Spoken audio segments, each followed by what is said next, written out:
There are arguably two reasons to see the Confessions of Winifred Wagner.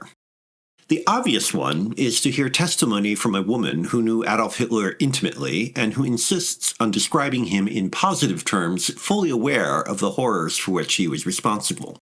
The second reason to watch is indirectly related to the first.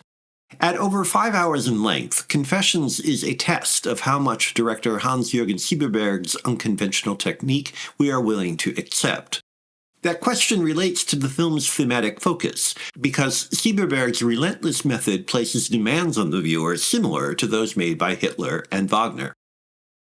The widow of Richard Wagner's son Siegfried, Winifred Wagner never met the composer whose ghost hovers over all the proceedings, but she did know his widow Cosima and eventually became director of the Bayreuth Festival after her husband's death.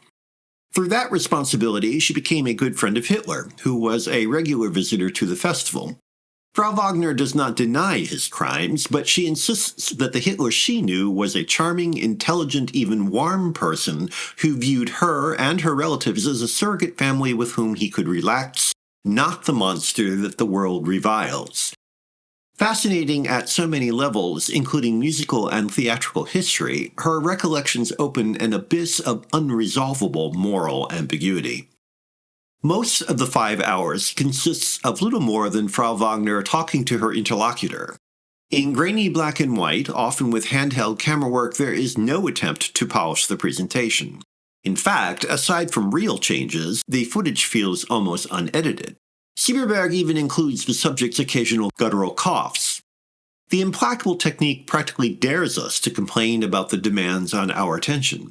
How much will we sit through? The answer is, of course, as much as remains compelling, and Sieberberg almost shows that traditional techniques to maintain pace and interest are unnecessary, that the conversation alone can be enough to excite and sustain interest. Almost. By placing inexorable demands on the viewer similar to those produced by the Wagnerian Gesamtkunstwerk and Hitler's public spectacles, Confessions implicitly becomes a quasi-Wagnerian film about the legacies of Wagner, used bizarrely as a Brechtian Verfremdungseffekt. Perhaps that is why there is little attempt to address the relationship between Wagner's ideas and Nazism, but such a focus could keep our interest when, after about 4 hours, the film fumbles. Rigor gives way to tedium, as the same topics are revisited without significant development, and their reluctance to end becomes downright irritating. Perhaps the question of how much Nazism, Wagner, and Sieberberg himself are products of German culture cannot be adequately explored in anything short of a monograph.